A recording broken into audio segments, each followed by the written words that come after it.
Buenas tardes, estimadas, estimados estudiantes del curso de Metodologías del Análisis Político Internacional. Vamos el día de hoy ya a concluir con los contenidos que estamos preparando para el examen parcial. En ese sentido, ahora les voy a compartir a ustedes la presentación de la segunda parte de lo relacionado al análisis de discurso.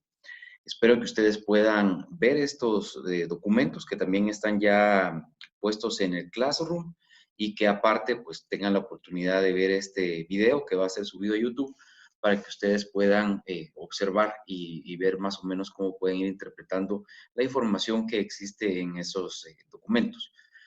Entonces, para empezar, voy a compartirles la presentación de ahora, que es la de el análisis de discurso segunda parte. Entonces vamos a ver por acá, ¿verdad? Está el documento que tiene como base el anterior documento, ahora la misma presentación, solo que con diferente contenido. Entonces por acá está la metodología del análisis político internacional, segunda parte virtual. Bueno, ¿dónde nos habíamos quedado en el anterior documento? Nos habíamos quedado en la parte del plano cartesiano, aquel donde se establecían las coordenadas ideológicas de los diferentes personajes políticos. Y ahora pues habíamos quedado todavía pendientes de empezar a llenar la matriz, que es donde vamos a ir colocando todo lo relacionado con la ideología, el contexto y por último los objetivos y motivaciones del personaje o persona o grupo colectivo político que estamos analizando. Entonces por acá, para que vean, ¿no? Estamos en la parte donde se señalaba que existen varias metodologías para el análisis del discurso y que la parte que estamos viendo ahora es esta, ¿no? La de los aspectos ideológicos del discurso, tendencia política ideológica, que fue lo que hicimos con el mapa de coordenadas, se recordarán, y el público receptor del discurso, la coyuntura, es lo que vamos a ver ahora, los objetivos y motivaciones. Entonces, ¿cómo se va a hacer esta pequeña matriz? Yo sí necesito que le pongan atención a esto, pues esto sí se les va a preguntar en el examen parcial. Lo anterior, lo del eje coordenada, donde estaban las fotografías de los políticos que vamos a ver más adelante, no va a ser tomado en cuenta para el examen. Lo que sí va a ser tomado en cuenta entonces es esta matriz. Entonces por acá tenemos, ¿no? Vamos a escoger a dos personajes de este gran mapa político ideológico y sus coordenadas. Escogemos al que está más cerca de la extrema izquierda y de la parte nacionalista, que es Nicolás Maduro. Y por otro lado, Donald Trump, que es el que está en la parte de la extrema derecha y también está en la parte del nacionalismo. Es algo curioso que justamente ahora estas personas están confrontadas por la situación de las acusaciones por parte de Trump contra Maduro, diciendo que está vinculado al narcotráfico. Eso está profundizando aún más el conflicto, pero habrá que ver y determinar si es algo que no tiene que ver más bien con una manera de desviar la atención por parte de Trump por la situación que están viviendo ahora con la pandemia, o por otro lado si existen pruebas reales y están ofreciendo esos 15 millones de dólares de manera certera para la captura de Maduro como proscrito por parte de Estados Unidos. Aquí está la matriz analítica para que ustedes la puedan ver. Esa matriz analítica pues tenemos la ideología, la coyuntura, motivaciones y objetivos. Ayer me preguntaba un compañero ¿qué quiere decir esto personal y colectivo? Quiere decir que vamos a trabajar con la ideología personal, es decir, de la persona que está siendo analizada, o colectiva. En ese sentido estamos hablando de la ideología de todo un país, por ejemplo. Cómo piensan más o menos políticamente en Estados Unidos, digamos. Eso es lo colectivo. Y la ideología sería la personal de Donald Trump, ¿no? Es cómo piensa él, cómo ve él estas circunstancias, estas situaciones. Después la coyuntura, que no es un análisis de coyuntura como los que hicimos al principio, que sería muy complicado que ustedes lo hicieran, es una coyuntura más como una vista general, digamos, de lo que está sucediendo en términos personales y en términos colectivos. Y por último están las motivaciones y objetivos, es lo que nosotros percibimos como lo que mueve a la persona o al colectivo a realizar determinadas acciones. Esto lo vamos a ver ahorita ya en la práctica y van a ver ustedes que no es tan complicado como parece. Entonces tenemos a Donald Trump, ¿no? Vamos a hacerle su matriz, su análisis. Lo tenemos por acá. Está ideología personal, es de derecha, esto lo pudimos ver en el eje coordenadas que hicimos en la anterior sesión, de derecha, capitalista, liberal y nacionalista, ¿verdad? ¿Cómo es colectivamente el pueblo norteamericano en general? Digamos, todos esos, no sé, son 250 millones de habitantes. ¿Cómo son? Bueno, son en teoría bastante liberales, ¿verdad? Todos de derecha y están fraccionados entre el Partido Demócrata y el Republicano. Es decir, es un partido eminentemente de derecha. Es poco probable que un proyecto de izquierda radical tome plaza en Estados Unidos. Es muy difícil. ¿Verdad? Ya lo pudieron ver ustedes en el caso de Bernie Sanders, ¿no? Y la situación de los demócratas, que hasta ellos mismos pues, se inclinaron hacia algo más moderado y no algo tan hacia la izquierda. Y al final eran ni siquiera una izquierda radical, sino una izquierda democrática. La coyuntura de Estados Unidos personal, la de Donald Trump, él es presidente de los Estados Unidos ahora, es candidato presidencial. Existe una pandemia en el país que está afectando y está azotando las ciudades más grandes, en el caso de Nueva York y California, por ejemplo. Existe una oposición demócrata débil contra él, no se logró articular nada, ¿verdad? Con lo de Sanders y Biden. Y por otro lado, en lo colectivo, está la pandemia del COVID-19, ¿verdad? Que es lo que está afectando ahora a Estados Unidos.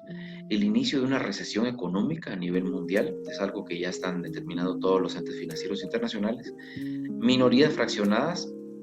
¿Por qué minorías fraccionadas? Porque los latinos, porque los afroamericanos, porque los asiáticos están en un momento en el que se sembró la disputa racial en Estados Unidos por parte del Partido Republicano. Entonces la mayoría de minorías no quieren participar o están participando con los demócratas de forma fraccionada. Existe un sistema de salud pública vulnerable que en este momento está evidenciándose que la privatización de los servicios públicos, en el caso de Estados Unidos, la salud privada es un factor que hace más vulnerable a la salud pública frente a una pandemia de las dimensiones que se están viviendo ahora. Bueno, ¿cuáles son las motivaciones y objetivos de Donald Trump? Por un lado, continuar con su agenda, ¿verdad? Él tiene una agenda política, personal, económica como empresario y político. Apoyar al sector económico, que esa es una de sus premisas. Ser electo 2 veces, como han sido otros mandatarios. Priorizar la economía frente a todo y posicionar a Estados Unidos al frente del comercio internacional. Aquí nos explica un poco por qué la disputa con China, ¿verdad?, del comercio internacional.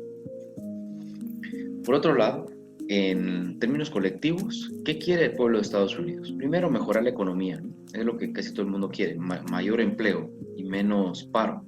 Mantener los logros que han tenido con Donald Trump. Aunque ustedes no lo crean, pues existen personas que lo ven como ciertos logros. Sobreponerse a la pandemia del COVID-19, que es lo que está ahora en boga en el país. Y aparte, el pueblo de Estados Unidos de Norteamérica tiene una visión ideologizada que ve con buenos ojos el expansionismo e imperialismo. Esto les explica a ustedes por qué cuando un candidato quiere ser reelecto, opta por formular una guerra, ¿no?, contra Irán, contra Irak, contra alguno de esos países del Oriente Medio. En algún momento lo hicieron contra los enemigos del capitalismo, en el caso de Nicaragua, por ejemplo, o de Irán con el otro enemigo civilizacional de Estados Unidos. Ahora Nicolás Maduro, en la ideología, en lo personal, es de izquierda, estatista, socialista y nacionalista. ¿Verdad? Es el polo opuesto, digamos. Solo se quedan en la misma línea del nacionalismo. El colectivo, ¿cómo es la ideología colectiva en Venezuela? ¿Verdad? La mayoría de los sectores populares son socialistas. Y la élite económica y un sector de la sociedad es derecha liberal, ¿verdad? Pero no es la mayoría, sino que es la minoría, pero que tiene la mayoría en términos de poder económico.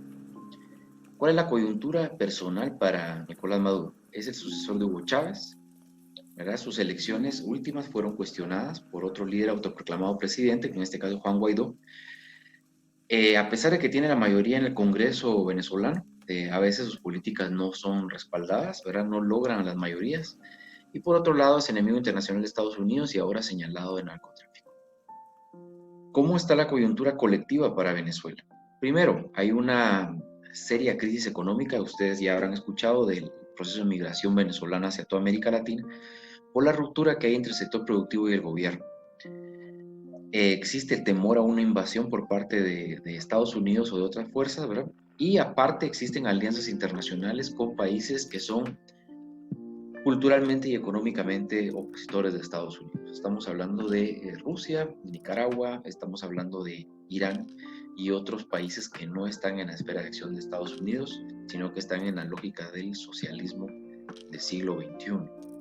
Y por otro lado, existe una guerra mediática en la que han quedado expuestos la mayoría de la sociedad venezolana entre Estados Unidos y Venezuela. ¿Qué canales son los que abanderan cada una de estas guerras mediáticas? Tenemos a CNN, por ejemplo, internacional, BBC, y por otro lado tenemos en Venezuela a canales como Telesur o como RT, ¿verdad? Que es Rusia Today, que son algunas de las cadenas internacionales que apoyan el régimen madurista. Entonces hay una confrontación y la sociedad venezolana está en medio de esas guerras de fake news, de información falsa. Ustedes recordarán, los regímenes nacionalistas hacen uso de estas teorías de la conspiración con mucha profusidad. ¿Cuáles son las motivaciones de Maduro? Primero, continuar con su agenda, ¿no? Económica, social y nacional. Seguir con los apoyos y socios internacionales, es decir, no romper con estos socios como Cuba, ¿no? Como Rusia, como Irán.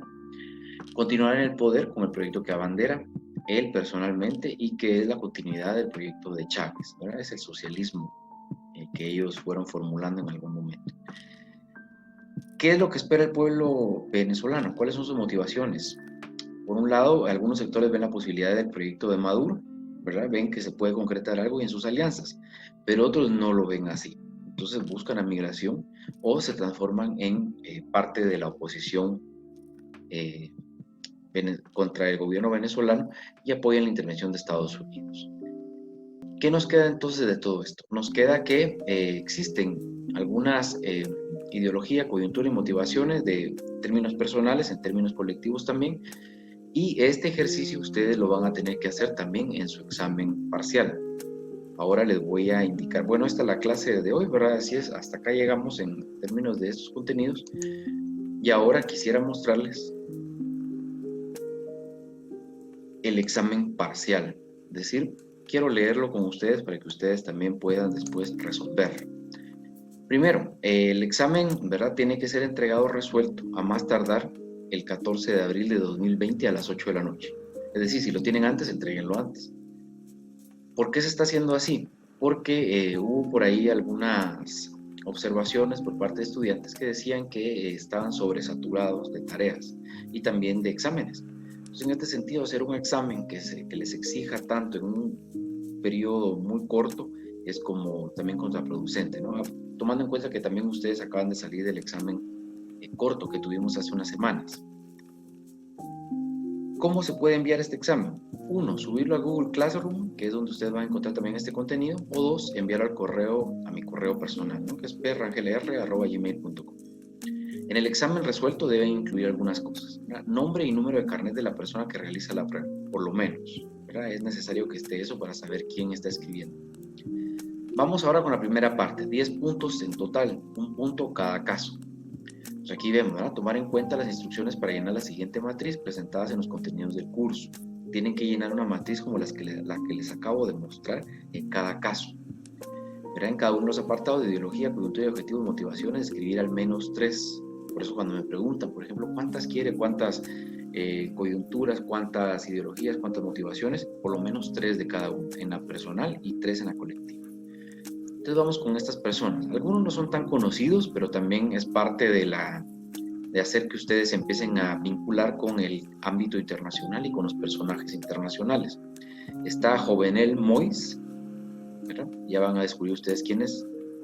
Ori Johnson también, Satsai Ing-wen, Antonio Guterres, Sergio Mattarella, Pedro Sánchez, Hassan Rouhani, Milo Zeman, Shinzo Abe y Carlos Alvarado Quesada. Entonces espero que ustedes investiguen quiénes son estas personas y que después respondan en el examen haciendo una de estas matrices para cada uno de ellos. ¿Cómo van a hacer la matriz de lo ideológico? ¿Cómo van a saber qué ideologías tienen? Pues tienen que ir a la presentación anterior y ahí ver cómo se hace este mapeo de las fuerzas políticas. ¿Qué temas son los que hay que tomar en cuenta para mapear esa ideología política? Eso está en la presentación anterior, en la presentación número 1. Y ahora viene la parte que es un poco más interesante en términos de lo que está sucediendo ahora, ¿no? Que es sobre la pandemia del COVID-19. Por acá, ¿no? Están planteadas algunas hipótesis. Al final, pues se explica un poco de qué es lo que ha estado pasando y por acá se plantean estos supuestos, ¿verdad? De qué es lo que están haciendo los gobiernos. Solo para leerles esto, ¿verdad? Cada gobierno ha asumido de forma diferente la situación. En la mayoría de los casos, los gobiernos han previsto la potencialidad de un desastre económico. Y por eso, y en otros, los gobiernos han tratado de encontrar un equilibrio entre una cuarentena total, toques de queda, pruebas masivas y no castigar tanto al sector económico. Y en otro caso hay gobiernos que han empezado a restringir completamente la movilidad y que han hecho que se eviten los contagios por medio del distanciamiento social. Entonces, tomando en cuenta esas hipótesis y situación, responderé a las siguientes preguntas. Tomando en cuenta las tres estrategias planteadas, ¿cuáles han asumido los siguientes países? Es decir, o ha favorecido al sector económico dejando que la pandemia continúe, o ha asumido una posición media entre la pandemia y entre dejar que la pandemia continúe y algunas medidas restrictivas, o se ha volcado puramente a la restricción de la movilidad en términos del alejamiento social de las personas para lograr solucionar la problemática. ¿Cómo han actuado estos países? Entonces yo quiero que ustedes me respondan eso. Está Italia, España, Estados Unidos de Norteamérica, México, Corea del Norte, Corea del Sur, Irán, Costa Rica, Guatemala, El Salvador, Brasil, Perú, Ecuador y Francia. Yo esperaría que ustedes analicen cada uno de estos y posteriormente lo planteen, ¿no? Digan, así lo han asumido, tomando como base la investigación que tienen que hacer de los casos. La número 2, ¿verdad? Esta sí se las voy a leer literal para que ustedes puedan tomar en cuenta qué es lo que se les está pidiendo. La situación de las fallas en el registro de los casos, las pruebas insuficientes, las pocas medidas preventivas en países del tercer mundo o en países con gobiernos que controlan toda la información, caso China y Corea del Norte, hacen que se tenga la sensación de que la pandemia no existe o que ha afectado de manera selectiva a los diferentes países. Aquí pueden ver ustedes las declaraciones del presidente anoche y cómo eso tuvo hoy una repercusión directa en la movilidad de las personas. Muchas personas salieron como que no existía la pandemia. ¿Por qué? Porque en Guatemala pues ya hay 10 recuperados de 34 personas que están padeciendo el COVID-19. Es decir, hay un triunfalismo detrás de todo esto. ¿Y eso qué motiva? Motiva a las personas dejen de tomar precauciones. Después de analizar el listado de los países con casos registrados y de observar las diferencias dramáticas que existen de uno a otro caso, y de haber hecho el análisis de las políticas que han implementado, podría explicar cuáles son las razones que han provocado que esta situación sea particularmente dramática en Italia, España y muy especialmente en Estados Unidos, y no así en Guatemala, El Salvador o Nicaragua. La pregunta es, ¿solo nos están ocultando información? ¿Es eso realmente lo que está pasando en países como Guatemala, El Salvador o Nicaragua? ¿O es que en países como Estados Unidos, Italia y España en realidad se les fue de las manos? ¿O es que más bien están registrando todos los casos que están dándose? Es decir, que existe más transparencia. Si fuera así, ¿cuántos casos hay realmente en Guatemala o cuántos pueden haber? ¿Cuántos hay en El Salvador y cuántos puede haber en Nicaragua? Es decir, ¿dónde estamos? ¿No? Yo quiero que ustedes me respondan eso, que problematicen alrededor de esto y al final pues concluyan y envíen lo que han escrito. El examen no es hecho a mano, sino que tiene que ser escrito en computadora, ¿no? Pero si alguien quiere hacerlo a mano y quiere escanear las hojas, pues hágalo, no hay ningún problema. Lo que sí les pido, por favor, es que si lo hacen, no copien información de otros lugares, traten de hacerlo lo más sinceros posibles en términos de la información que van a obtener, que no es información que proviene de otros lugares sin que ustedes hagan la referencia a estas, y que no sea copiar análisis de otros periodistas o de personas que han dicho algo sobre el tema del COVID-19, que es el tema que ocupa todas las planas de los periódicos. Lo que yo quisiera es, aunque sean análisis que ustedes consideren que no estén tan bien escritos, que los hagan ustedes, que sean personales, que sean sus perspectivas personales, que ustedes estén en este momento mostrando cómo funcionan como analistas internacionales en una coyuntura bastante especial. Pues bueno, este es entonces el contenido de la última clase y también el examen parcial. Entonces, como ya están las instrucciones en estos documentos, ustedes las pueden encontrar también en la Classroom, ¿verdad? Que vamos a seguirlo compartiendo ahí todo. Y este video espero que esté subido por lo menos en 20 minutos, más o alrededor de las 6:30 de la tarde de hoy, 30 de marzo del 2020. Y bueno, pues que tengan una feliz Semana Santa en la medida de lo posible. Traten de mantener las medidas de de prevención de todo esto que está pasando y después esperamos a ver qué va a continuar con la universidad, porque parece que hay por ahí rumores de que la universidad va a continuar cerrada un tiempo más. Pues bueno, es un gusto y tengan muy feliz tarde.